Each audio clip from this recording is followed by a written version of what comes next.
Good afternoon, Mr. Weller. Can you hear us? Yes, I can. Can you hear me? Yes, sir. Just making sure. Okay. All right, the time is 5:30, and I call the Curriculum Committee meeting to order. This is a Curriculum Committee of the Curriculum Committee meeting of the San Benito CISD Board of Trustees. The time is 1:30. According to that clock, it's 5:30, so that's wrong. Okay, we start off with public comment. Item 1.2, a reminder on public comment. Audience participation at a board meeting is limited to the public comment portion of the meeting designated for that purpose. At all other times during a board meeting, the audience shall not enter into discussion or debate on matters being considered by the board unless requested by the presiding officer. At a board meeting, the board shall hear all persons who desire to make comments to the board. A person who wishes to participate in this portion of the meeting shall sign up with the presiding officer or designee before the meeting begins and shall indicate the topic about which they wish to speak. For each topic, a speaker shall be allowed a maximum of 3 minutes to make comments. If more than 10 speakers are signed up to speak on the same topic, all additional speakers on that topic shall be limited to 2 minutes. A person who needs to address the board through a translator shall be given 6 minutes to make his or her presentation. Specific factual information or recitation of existing policy may be furnished in response to inquiries, but the board shall not deliberate or decide regarding any subject. So this evening we have Ms. Mary Maney. Ms. Maney, welcome.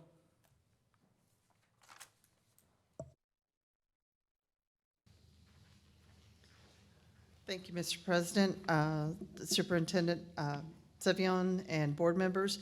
Tonight, I had a couple things that I wanted to mention. One was on the admin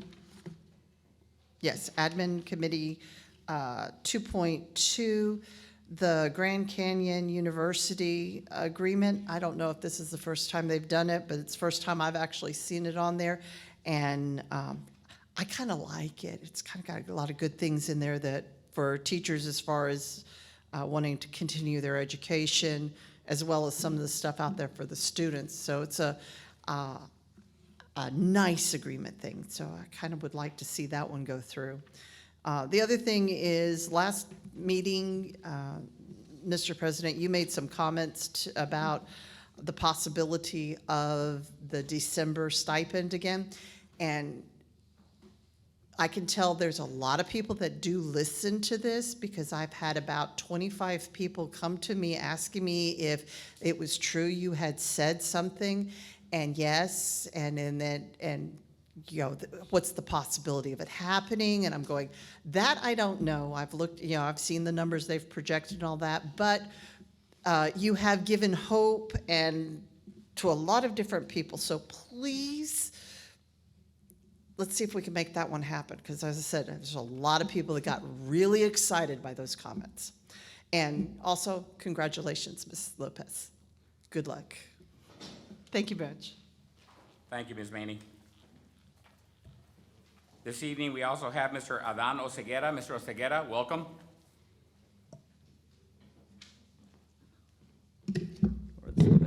Okay, good evening, trustees, board president, and superintendent. Thank you for this time and opportunity to speak. My name is Adan Oseguera. I'm employed by the district here on my own behalf. I also wanted to talk about the mid-year stipend. I was really encouraged by the board president's request at the end of last week's meeting to find some extra compensation for all staff. It shows you're listening and recognize the need, given the hard work that everyone has put to making our district great. I don't see any agenda items regarding a mid-year stipend on today's agenda, so I'm hoping there's not an issue into approving something as soon as possible in time for the holidays. I've said before, it would be great to remain competitive with other school districts who have given their staff a bigger retention stipend. One district even had something for part-time workers. So something else, sorry, I lost my spot. So, you know, all that's required is to boost district morale in time for the holidays is board action. There's still ESSER money. We've had funds to create several administrative and coordinator positions. We've committed to projects as well. So it's not an impossibility, it's simply a policy choice, and I hope you move forward with that. The next thing I wanted to talk about was communication. If you look, also, it's sort of related to the stipend as well. If you look on the employment part of our website, the employment page, it has some outdated information. It also has that there's a $500 COVID stipend there. So would appreciate if that was updated just so nobody gets the wrong idea. I would also like to commend the leadership team for rolling out the ACTS News Hub. I think this has the potential, once it's in full swing, in getting good information out. Now that, in combination with our award-winning PR team and our social media presence, San Benito will have a clear picture of what's happening within our school district. No litigation required. Also, on the topic of communication, I appreciate meetings being uploaded promptly on the live stream website as well as on YouTube. I just wish we could go back to streaming meetings on Facebook too. It made accessing the meetings very easy for several people, including myself. Also, on the agenda, we have class sizes, something about a class size exemption. There are several there being requested, a lot of them being younger grade levels. We attended a training on the Fundamental 5 in the beginning of the school year where the speaker talked about how much time in instructional days is lost when you add up all the lost time throughout the year. If you end instruction 5-10 minutes early and you make that a habit. But what he didn't mention was how you can optimize the time you have and how much more impactful that time could be when you have smaller class sizes. A 30-minute lesson, an hour lesson is different in a class of 15 than in a class of 26 or more. I know our teachers are more than capable, but these younger classes are the bedrock of our kids' education. So I just hope we consider whether we're putting people in the best position to succeed. That's all I have. One more thing, want to thank all of you. This is a very thankless job. You're volunteering, you don't get paid. You're serving a lot of stakeholders within the community, not just taxpayers, but parents, non-taxpayers, students. So there's a lot of people invested, and you guys are doing great work. Thank you. Thank you, Mr. Oseguera.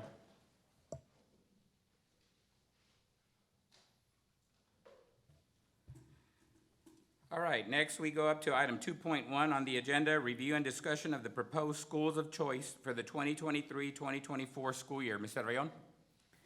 Yes, sir. So tonight we have very exciting news, and we want to make sure that we're prepared for the coming school year.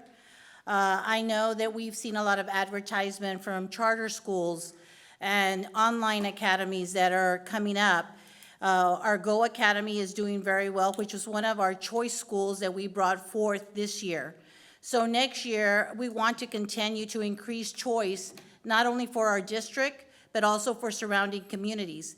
And with that being said, we have been very thoughtful in our next steps and in not only retaining our students, recapturing our students, but also bringing in students that may have never attended San Benito CISD, but we're creating those opportunities where this is a place to be.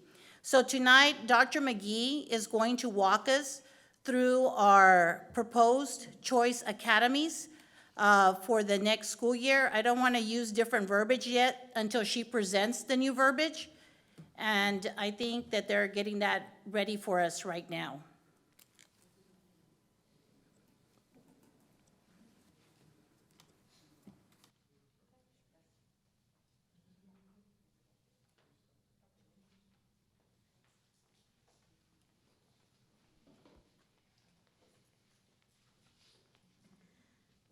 Good evening, Board President Moreno, Board of Trustees, Superintendent Servillon. We have a video to start that we're going to pull up just to start as an entry point for this conversation.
INICIO Academies. And so we'll begin the presentation in just a second.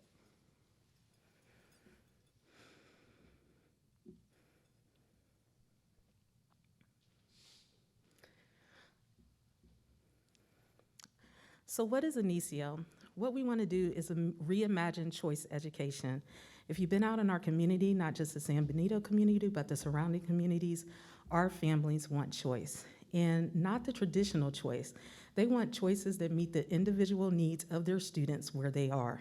So INICIO Academies, what we want to do here is provide an in-district network of schools designed with classic principles, but at the same time, focus on concept-based learning, which you've heard us talk about. Excuse me, my throat is a little scratchy.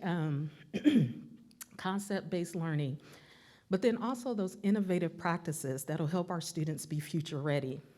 And what we want to do is not only promote student achievement, but we want to provide opportunities not only for INICIO Academies, but to serve as a framework to build a capacity for excellence at all of our campuses. Let's get into the why. As I mentioned previously, families are choosing alternative educational options because they believe that San Benito schools aren't meeting their children's academic needs. And data shows that enrollment has decreased over time. The impact of this is not only with our state funding, but also for our availability of programming that we provide for the students who do still attend San Benito schools. And so INICIO Academies will serve as a necessary model for those innovative and future-facing educational practices, and we can replicate those practices and even scale them to optimize educational outcomes. So now our first academy that we want to propose is a Global Leadership Academy at Fred Booth Elementary. This will be a school within a school, but what I want to note about INICIO Academies is that it's a team effort. And so first, to shout out, our amazing PR team who designed the video and the logos. It's a team effort. So this is something we're not doing to the community, it's with the community. And with that, I want to invite our principal of Fred Booth, we've been working with, to discuss what we would like to do with Fred Booth and the Global Leadership Academy. Thank you, Dr. McGee. Good evening, Board President, Board Trustees, and Superintendent Ms. Servillon. Yes, I would like to expand on what Dr. McGee has mentioned. We would like to take this district, and as far as elementary, we would like to provide our students within this district with more opportunity. Recently, I was able to travel to the Dominican Republic, and our students are so advanced here, and we have so much to offer within this community, within this district. As someone born and raised here in San Benito, we've been waiting for something like this to happen. And global leadership is the next step, and it's the future for our students here in San Benito. Dr. McGee has put together this plan with her passion and her brain. Obviously, we're very excited, and just excited for the possibility of our community, of our families, of San Benito. We have never had something like this, so it's very exciting, and we're honored, and I'm honored to be a part of this plan if board approved. Yes, so right now the building that we are, the proposed building is the building across the street. We have 5 classrooms available. We are looking to advance those classrooms into the global leadership if board approved, 1st through 5th grade, first, second, and third with 22 students each, and 4th and 5th with 25 each, and that would bring our student total to 116. We know there's going to be a lot of sad students because we know our numbers will probably be very higher than that, but we definitely have the ability, the capacity. We've had some very first light steps in just cleaning, definitely providing the building with a good cleaning, power washing, and things like that. So we are very thankful as well for our maintenance department, who has been out there working very hard to prepare that facility.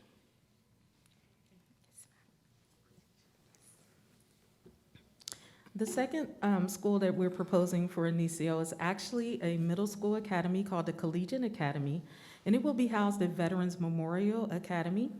It will serve students in grades 6 through 8. It will be unlike Fred, the Global Leadership Academy, this will be a self-contained school with a separate principal. So we won't have until board approval and the hiring of that principal, we won't have a representative for Collegiate Academy except for myself. But that being said, what we want to do is reach our students in grades 6 through 8. It will be a rigorous advanced middle school curriculum, and what it's designed is to promote critical and complex thinking that students need for college, career, and beyond. In terms of our projected enrollment, we're looking at 40 students per grade level for a total of 120 students. And again, this proposed location is Pod A. It is already empty with the exception of some storage, so minimal cost in terms of preparing it for a collegiate academy if necessary. So next, who are INICIO students? Well, there's a couple of things that we want to look at. So there will be some general eligibility requirements, but you will see it may be slightly different from other types of choice schools. We want to maximize the potential of the students who have an opportunity for this choice. And so instead of having set cutoffs, we'll be looking at several factors. We'll look at attendance, we'll look at first semester grades, we'll also look at behavior, and all students must complete a successful interview. For our middle school students, they will also have to complete an entrance exam in math and writing. I'd like to provide you with a sample of our matrix. What this matrix allows us to do is to include different types of students. For example, you may have a student who didn't have the best grades, but for a norm reference test, such as MAP that we provide, it shows they have the potential. Given this matrix, it will allow for a student who has high grades, but maybe doesn't show the potential, maybe they had a bad day, and vice versa.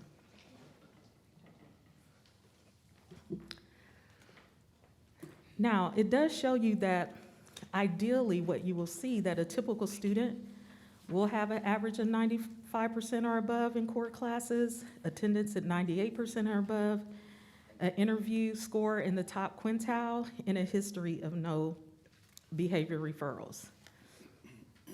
We also, there are additional weights that could be included if our numbers of applications grow to an extent that is necessary. So we could look at social economic status, their location and home language, whether they're an in-district or out-of-district student, could also be considered in admissions. If our numbers are too large, we will have to conduct a lottery. And as you will see noted there, all families will be required to sign a compact to accept the choice.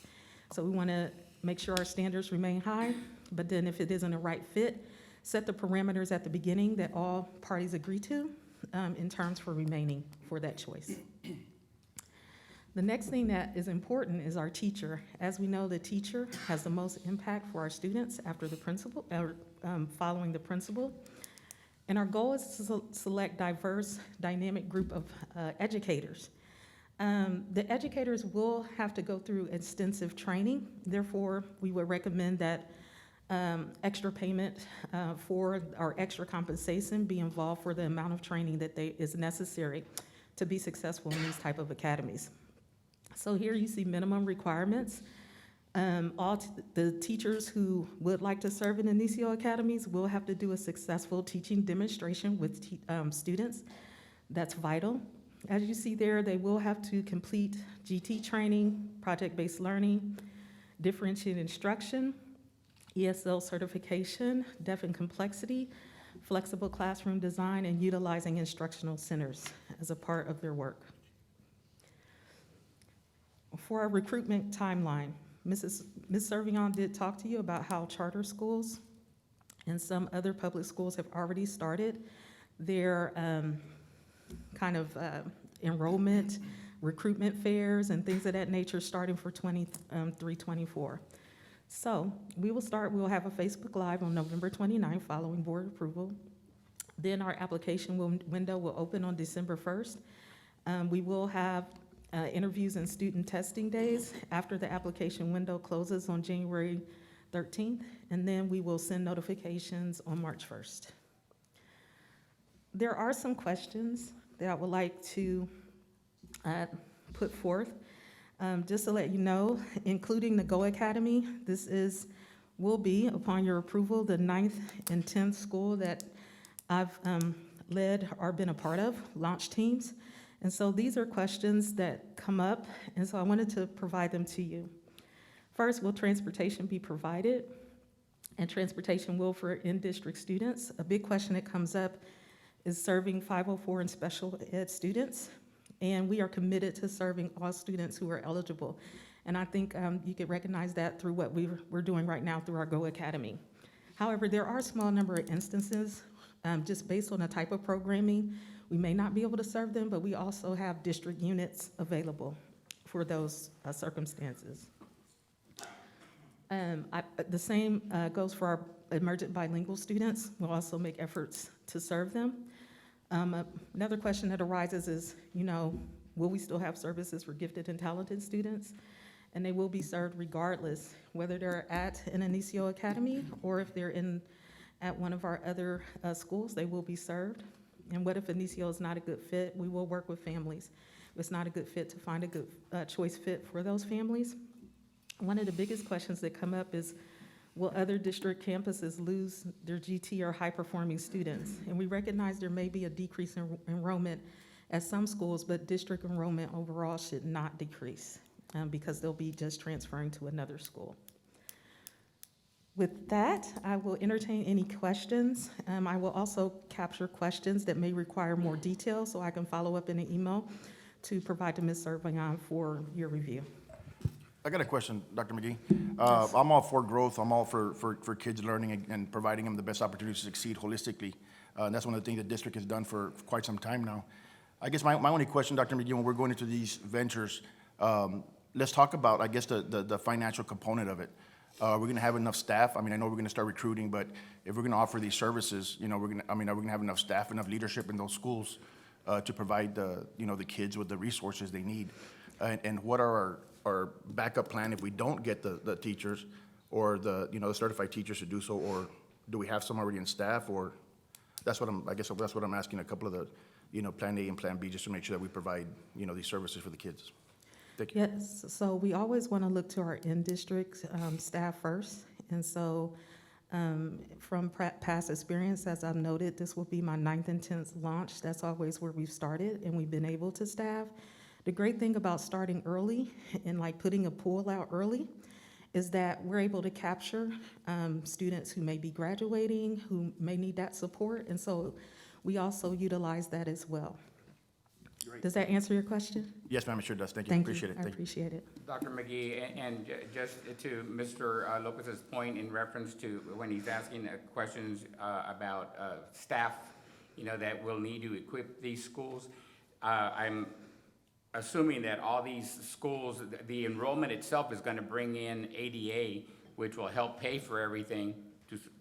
Is that correct? Yes, you'll have ADA. For example, like the Go Academy right now Right. is self-funding with a little bit of extra because of the number of students that we're bringing in. If students do transfer over, it won't be a loss of staff. It'll be a transfer of staff who want that experience. We do have teachers who are like, let's go. And when you have everyone together and you've already seen the teamwork that we provided, it just makes, and you see our success of our Go Academy, we have amazing people here. So I have no doubt that this will be another success for San Benito CISD. So to your point, then, these schools basically pay for themselves. The staff and everything involved in running these schools, they pay for themselves, not only with the ADA money coming in, but it happens. And I agree, it's a very, very good opportunity for our students. And it's time that we rise up. In this model, that's why we try to do schools within schools or use existing structures because it also saves costs. We also build upon, we don't try to go buy a whole bunch of curriculum. We work on instructional strategies and practices with what we already have existing to minimize costs, but to maximize the potential for our students. Dr. McGee, I know that you said the elementary, classes 1 through 5th, were 116 total, and veterans 6 through 8, 120 total. If we get other children that meet the criteria, are we going to be able to accommodate a little bit higher on that number, or is that the max, 116 to 120? That's the idea or potential. We can also always increase if necessary, but if, once we get to a certain point, we would have to host a lottery. And so in future years, our hope is that we continue to expand and increase our numbers. But that's just based on historic launches, those initial numbers. What will be the setup of the teachers? Will you have like one per grade level, or what do you plan on doing? So what we want to have at the middle school would be subject area. So they would have to be certified in that subject area. Our preference would be have to have secondary certification. At the 6th grade level, sometimes we could use generalists, and why it's important is because they're able to do multiple subjects. One great thing about project-based learning, as you may be aware, is that we take in all disciplines, and so it's good to have someone who has that well-rounded approach. But since it's an advanced academy, you're gonna have students in 6th grade who are taking advanced courses. You may even have 7th graders taking geometry, so we need those secondary certifications as well. At the elementary level, we are looking at departmentalizing from the 1st grade. Yes. I'd like to add some things. So first of all, these are going to be schools within schools. They will have their own PIMS number. So it would be a separate school, a separate academy, even though one of the academies would be under one principal and her school. So these are schools within schools, and that's one of the differences. I know we have choice schools as well that we currently have in 3 of our elementaries. We're looking at how we can also strengthen those and include them under INICIO. We're looking at our resources, we're looking at our programming so that we can strengthen that at those schools as well.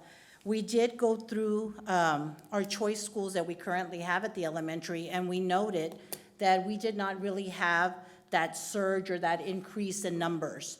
Again, those are not schools within schools. That was just the school remained in that same, I guess, composite. It was not composed in any way, shape, or form differently. We also know, because why did we come up with these schools? I mean, why are we doing this? There's a reason behind it. We also know we're losing a lot of our top performing students when they get out of elementary, and they're leaving to other districts or other charter schools. We want to retain our 6th, 7th, and 8th grade students and not lose them to charters. Also, we can provide those opportunities here. A collegiate academy would be just that, where the level, the rigor, the challenge is there for our students. But we have to have the right staff to provide that level of rigor. Students will be awarded several high school credits at the Collegiate Academy, giving them that head start. Also, with our Global Academy, why the Global Academy? We already know that there are no walls or no barriers within the world around us. We can communicate with anybody in any other country, via any platform, Google Meets, Zoom, etc. This design will be that. It will be a global academy with an emphasis in entrepreneurship. And so how do we come up with this? All of this is going to be a 12-year plan. So, I mean, you're learning very early on what you like or what you connect with. And those are the choices we want to provide at a very young age for our students. And we also want to leverage their capabilities and their capacities and ignite the love that they have for something. Like when I was a kid, my love was for math. I want somebody to ignite that in our children now and help it grow. And so the curriculum will be very specific and targeted, will be project-based. What does that mean? I think we explained that last time. This is gonna be hands-on, working collaborative like you do in the real world, presenting out. Number one fear of people or any adults and children is to present. Well, they're gonna start doing it now. So by the time they get to college, that's the no-brainer. You go up there and you do what you've always been doing, and you collaborate in groups, and you're problem solving and thinking and using those metacognitive skills that we need.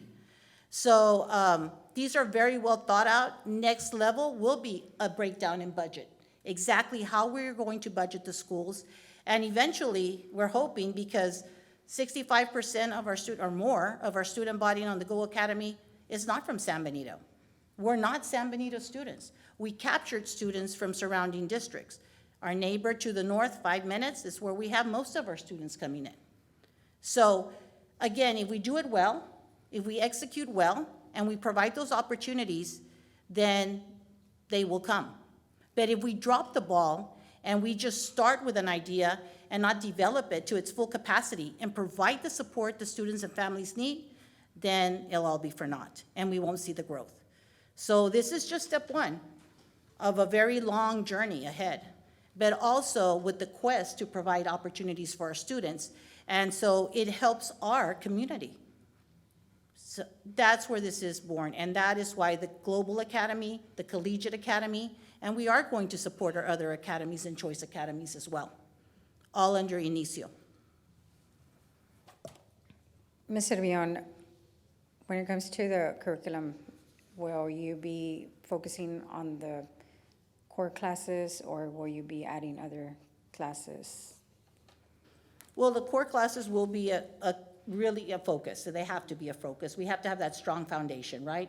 But by the same token, we want to push the envelope and challenge our students to do more, and that's where the project-based learning comes in. And that's where the professional development and support for our teachers and our principals will come in as well. And we see that fire in Ms. Ocumares. We see that fire in a lot of our principals, but we see that fire in Ms. Ocumares where she's like, pick me, let me try, you know? And so we picked her. Now she stepped up to the plate, and she's gonna knock it out of the park. I want to thank you, Ms. Cervellon, for your leadership, and also our PR department, Dr. McGee, all the principals, everybody involved in these endeavors. Thank you. These are great opportunities for our students, and like they say in the teaching world, you guys need to kiss your brain. Good job. There you go. Good job. Proud of y'all. Anyone else have any more questions? Yeah, and I was asking about that because I had some comments recently from some parents, and a few years back, Dr. Cash would take kids to field trips to different universities or colleges, and so I can envision like you all doing a lot with this group of kids as well with the INICIO, and incorporating some of these things with the kids, and starting to get them exposed early on so they can develop that fire, like Ms. Servillon said, that fire to want to pursue something else beyond high school one day, and starting to prepare them already with the college and career awareness, with the technical trades programs and so forth. And so that's something that just came to my mind. That's why I was asking about that. But I think it's wonderful because we have to stay up to date with the trends right now for our kids and be competitive against other districts too. So y'all are doing a great job. Thank you. Thank you. Thank you, Dr. McGee. Thank you. Ms. Ocumares, thank you. Okay, item 2.2, review and discussion of the campus improvement plans for the 2022-2023 school year. Ms. Yes, Cervellon? so I'm going to ask Mr. Perez to come forth. I have Dr. McGee was part of that as well, but we are going to walk you through the development or how we develop our campus improvement plans and what we're bringing forth for the board meeting. I know you got a large document with all that information.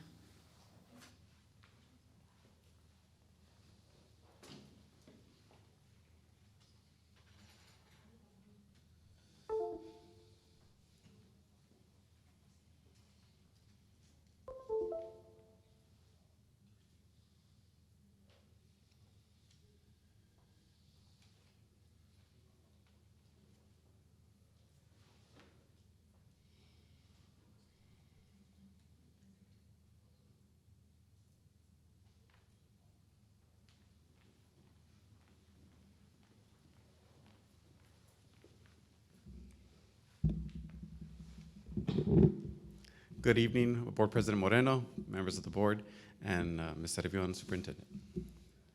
So today, I believe that you all have been presented with all of the campus improvement plans for the district. Every year we come For the campus improvement plans, they must be approved by the board every year. So we do have a little presentation of this. Just a reminder that last year, as a board, you all approved the 21 through 23 district goals. So the district improvement plan was a 2-year plan. And those are the 6 goals that we came up with. At the end of this year, we will begin with our needs assessment again, and going into next year, we'll have a brand new district improvement plan. At the moment, we do have 6 goals, and for the campuses every year, for them to be in sync with the district and work together to move forward as a district with the same goals, they also use the same goals on their campus improvement plans.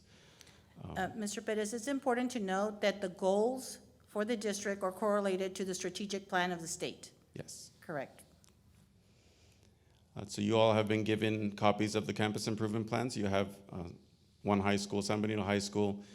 Veterans has their own. We have 3 middle schools that have their own, and 11 elementaries. We do have 3 alternative campuses. Gateway, Darrell Hester, and Amador have one campus improvement plan together, and then PRC, our Positive Redirection Center, which Mr. Hausler has all 3 of those campuses. The INICIO Academy will be required next year to have its own campus improvement plan. This is their flagship year, so next year, based on the needs they need to improve, they will develop the campus improvement plan. And all of our campus improvement plans we use on the platform Plan for Learning. So it's a really good platform. I think we've had it now for 8 years, so we'll continue with that. All of the campus improvement plans, just like our district improvement plan, began with a campus needs assessment. What are they looking for? The campus needs, it drives the campus improvement plan. And not just looking at this past year's scores, they look at the history of the last several years to see what the need is for the campus. In our district, we require the campuses to use the multiple measures of data, which is, there are 4 sections, the demographics, the student learning, the processes and programs, and then the perceptions of the campus, which are very important when creating the priority statements, the priority problems that we need to address to work on. And then once there is a need as a priority statement, well, then we will create the goals. The goals obviously go with the district goals, but then unique to the campus are the objectives and the strategies. So for every goal, they have to have an objective to reach that goal. For every objective, we have to have several strategies to reach the objective. After board approval next week, the goal and the objective must stay the same for the entire year. The only thing that can change without board approval is the strategies. If a principal realizes, hey, there's something else I can do to try to reach that objective, then they can add that to the strategy. It's a living document, and they can continue to update it. Funding, it's very important that they document the funding sources. So what we do in San Benito, and we see it in some districts don't have it. When we are creating purchase orders, our business office requires for the campus to have the goal, the objective, and the strategy documented in the description.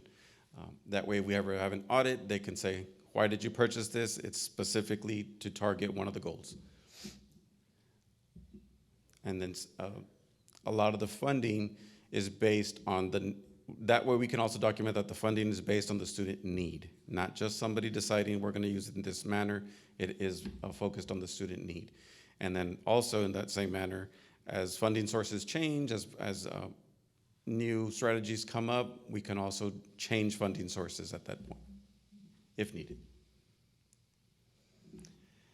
So once the campus improvement plans are approved, it doesn't stop there. We have set 3 formative reviews for the campuses and the district improvement plan. They have to do a formative review to see where the strategies are at. Has the strategy been met at 100%, maybe 50%? So they will go and they will adjust as per the formative reviews. We have one in December coming up, then we have one in March, and then one in May. And then finally, they have the summative review, which comes in June, at the end of June. And that is just basically as they're preparing for next year's campus improvement plan. Did they meet their goal? Did they meet their strategy? Are they going to continue the goal? or they might say, we don't need to work on that goal anymore, let's work on something else. This year will be a busy year because of the district improvement plan changing, so then the campus improvement plan's goals will also change. And that's it for me. Do you have any questions specific to? I know the principals will be here next week for their meeting, so if there's anything specific to their campus improvement plan, they can answer. I cringe with all this stuff because it's a lot of work. It is a I lot. I have to do my own, so it's a lot of work. Yeah, I Thank think you all Plan for for Learning is a everything you great do. platform, and it really helps us to keep everything in Yeah, line. Plan for Learning is great. Any questions, board members? Thank you, sir. Yes, sir, thank you. Item 2.3, review and discussion of the targeted improvement plans for the 2022-2023 school year.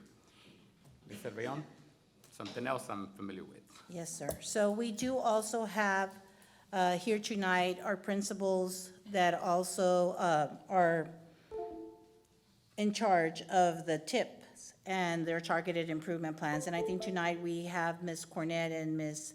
Rodriguez that were going to walk us through that.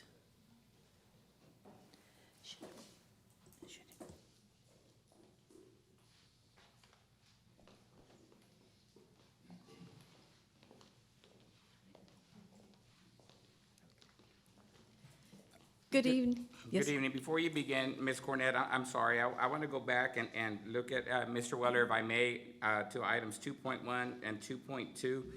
We need to make those agenda items. So we're good with that, correct? I just hadn't stated it earlier. So now we go on to item 2.3? Provided that you've done so on the record, that's sufficient. Okay, thank you, sir. Thank you. Thank you for that. Absolutely. Good evening, school board members, superintendent, board president, Mr. Moreno, school board members and superintendent, Ms. Cervellon.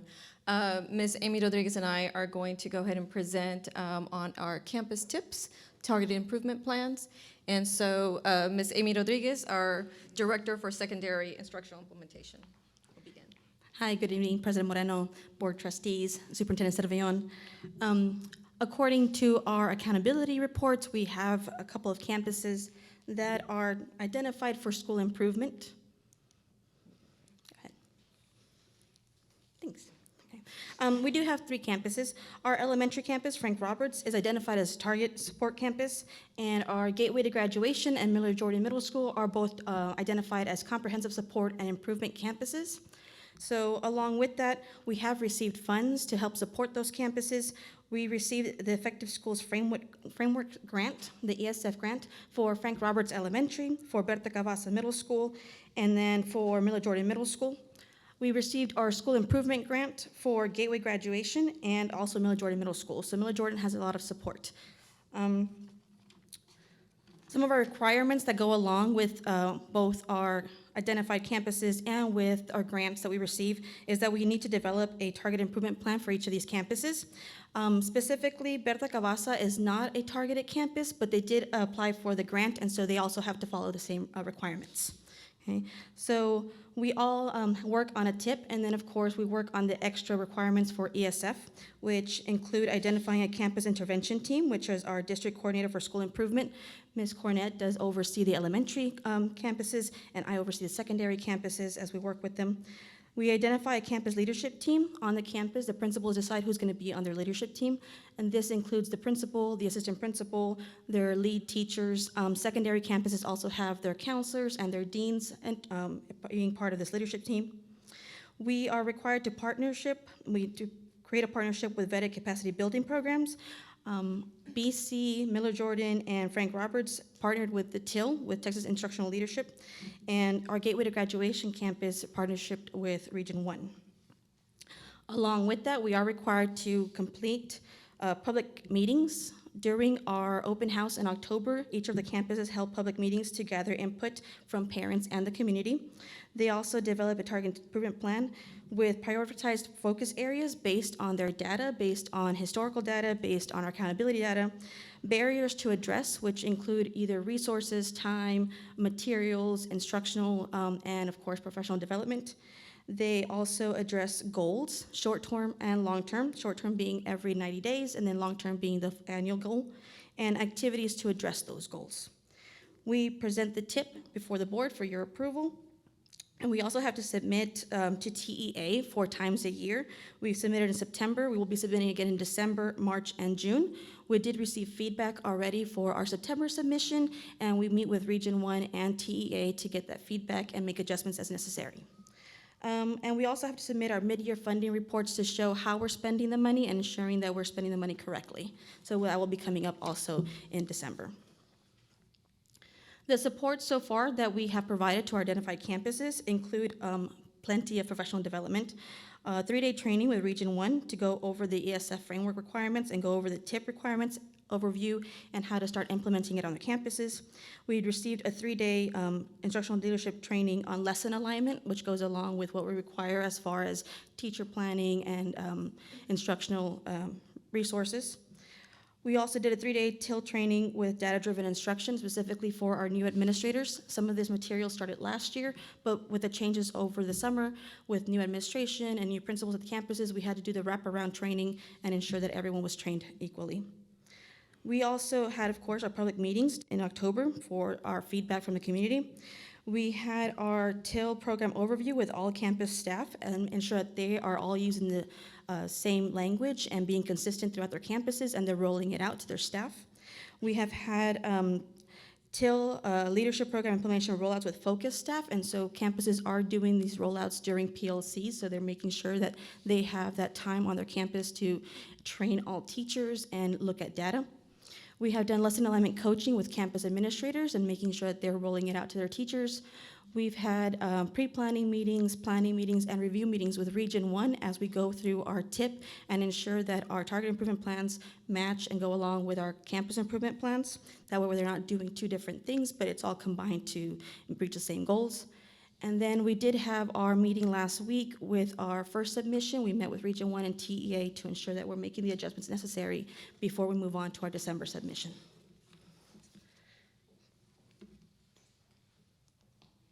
And as Ms. Rodriguez mentioned, so for each one of our campuses, we are required, based on the individual campus needs, to identify the highest leveraged prioritized areas. As you can see, all of our campuses are focusing on data-driven instruction. Our Effective School Framework grant is a 2-year grant.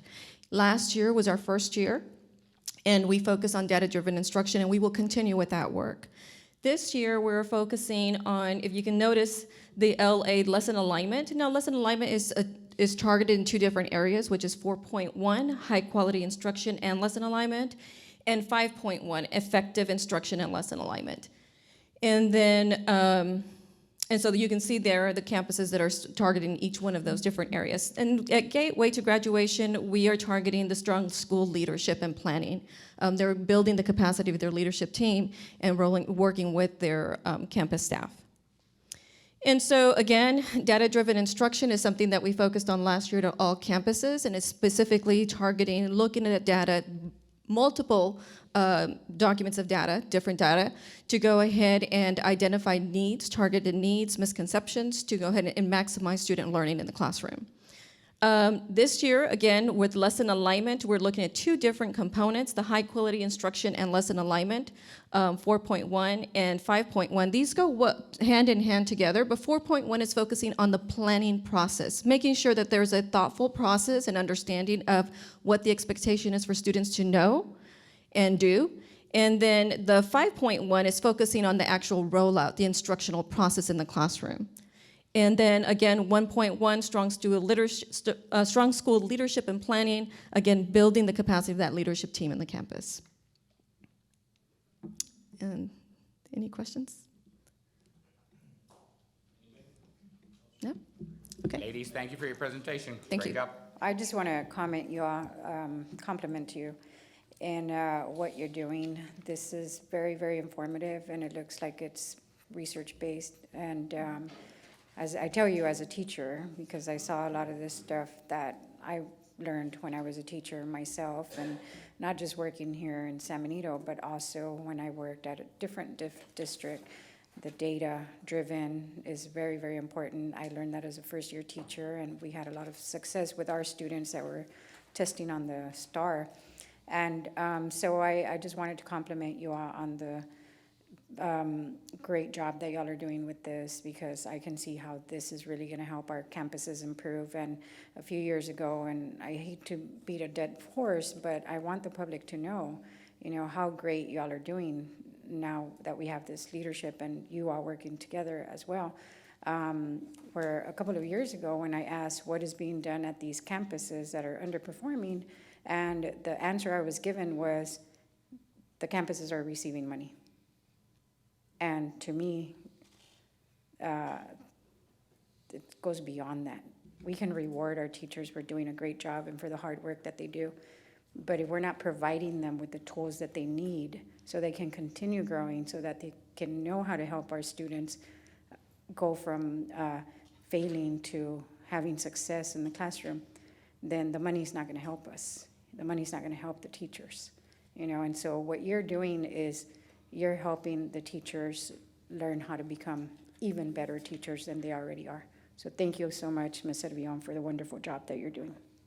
Ma'am, I got a comment to make. Unfortunately, I've been on this board for 5 years, and I saw a lot of growth on those struggling campuses. So, it's just unfortunate that we don't praise our teachers for the effort that they made back then. So once again, I want to thank all the teachers, because we have seen growth and tremendous growth throughout the years. Whether it's one leadership style or the other, we're here for the kids, and that's the most important thing, and we provided them with the tools, and we're going to continue doing so, right? So once again, I want to thank all the people that were here prior, and I want to thank the people that are here now for continuing doing a great job. Thank you. And what I would like to say is I want to thank both of you, because this work is not for the weak, that much I can tell you. It is a lot of work. The Effective School Network is a lot of work, and a lot of work for the campuses that are here as well. So when you're putting these plans together, and not only the plan, but the actual implementation and rollout of the plan is a lot of work. Now, this is grounded in research, you're absolutely correct, and if done well, it will be impactful. But that's where the rubber meets the road. Now, don't think TEA just accepts our plans. They push back on us too. When we're going forth and we're talking to them, they're like, okay, but you did that last time and we didn't see, growth, or you did that and did you implement it to its full level, or will that really impact? So those are the kind of conversations that are being had. And so that really stretches not only the campus personnel, but the personnel here at the district. So, like I said, it is not for the weak. It is a very intense process. It is a lot of hard work, and my campus is also on the TIP grant. I see y'all out there, but it does make for better teachers, and again, what's being shared at those meetings are those best practices and data-driven instruction. That's the bulk of everything we do. We need to use, numbers don't lie, and we need to use the data to be able to adjust our instruction. So, great job. Thank you. Thank you. Agenda item 2.3. Moving on to item 2.4, review and discussion of the clinical education affiliation agreement between San Benito CISD and Valley Ear, Nose, and Throat Specialist. Mr. Rio? Yes, sir, so I'm going to, well, Mr. Rosa's already here, so. I don't like to waste it. Sorry, I don't like to waste any time. We're going to get to the point. Actually, I have 3 board members, President Moreno, Superintendent Servillon. I have the next 3 agenda items, again, to try to speed this up. They're all for medical assistance program. The first one is Valley Ear, Nose, and Throat Specialist.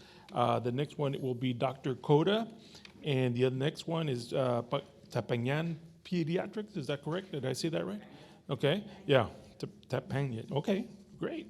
So basically, is what it did this year is that challenged our health science teachers, especially our senior level teachers, to that every one of our kids that are ready for clinicals and they've met the requirements, to place them somewhere where there's doctor's offices, dentist offices, at the hospital, nursing homes, to get that practical experience. And if they've taken on the challenge. A lot of these kids, they've already told them, when you come back, when you're done, mijo, come back, you've got a job here.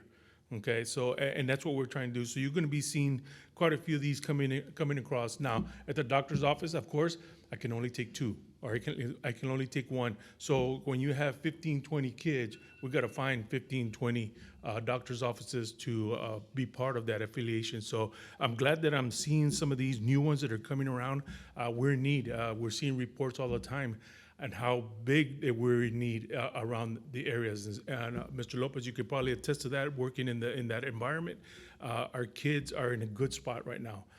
We're working also on a couple of proposals that we're going to submit to Ms. Arion here pretty soon on how do we expand our health science program. But those are the three affiliations they have. It's a standard affiliation. If they don't have one, we have one that we use within the district with our teachers. Again, medical assistance program, and it's part of our practicum of health science students. They're all seniors, most of them are all 18 years old to be capable of going in there. So, Yes, do you Mr. have any questions?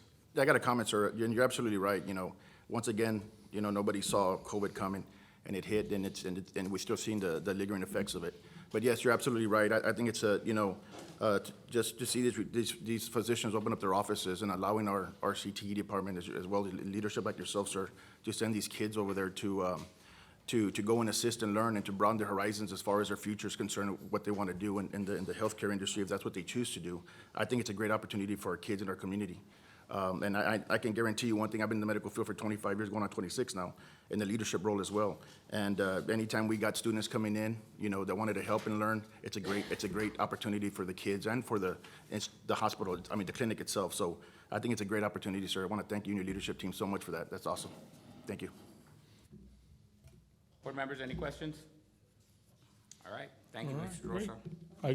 I gotta put something out there because my teachers do an excellent job, and we've got some great teachers. I get a lot of calls of other schools trying to recruit them and take them away from here. I'll tell you what, they don't want to go. We're in a good spot. We're in a really good spot, and it's only going to get better. So thank y'all. Thank you. So items 2.4, 2.5, and 2.6 become agenda items. Item 2.7, review and discussion of the class size exemption request for the 2022-2023 school year. Ms. Arreon? Yes, sir. We're not ready to present this, so we're going to go ahead and pull this item. I know that we have been looking for teachers at this point, and we're seeing if we would be able to bring some teachers on board for the next semester. So we will be looking at those exemptions again. Alrighty, thank you. So item 2.7 is pulled. Moving on to any committee concerns. Board members, anyone have any committee concerns? All right, the time is 1:27 and I adjourn the curriculum committee meeting.